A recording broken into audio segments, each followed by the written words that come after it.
You've spent 8 hours researching, another 5 hours editing, you've tweaked the thumbnail until your eyes hurt, and you finally hit that publish button. You sit back, heart racing, expecting the views to pour in. 1 hour passes, then 2, then 12. Total views, 3. And let's be honest, one of those was you, and the other was probably your mom. Welcome to the Recipe for Crime. But today, we aren't talking about a cold case from the 1940s. We're talking about the crime of the YouTube algorithm and the brutal struggle every beginner faces, including myself, when they try to build something from nothing. I will share with you everything I faced, all the struggles and how I solved it, and how actually I understand the secret behind being successful as a beginner on YouTube. I promise I'll make this video worth every second of it. Before we get into the heavy stuff, tell me, what was the hardest part about posting your very first video? Was it the fear of judgment or just the technical headache? Let's talk about it in the comments. Starting a YouTube channel in 2026 feels like trying to open a 5-star restaurant in the middle of a desert.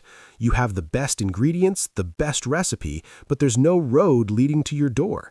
This is the stage I call the ghost town. It's that period where you feel like you're shouting into a void. Beginners often think the struggle is technical, like not having a 4K camera or a professional studio. But the real struggle? It's mental.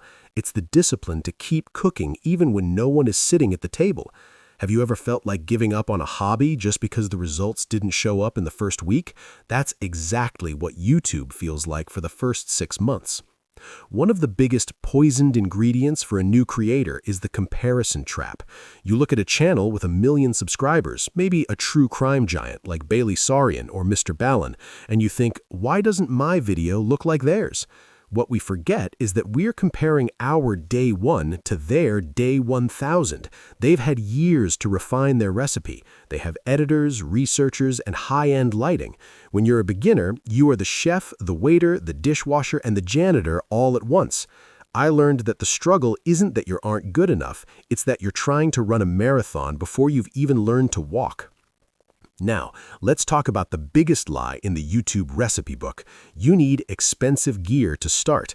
Beginners like myself spend weeks researching cameras, microphones, and lighting kits. They think if they just had that $500 mic, people would finally listen. But here's the cold, hard truth.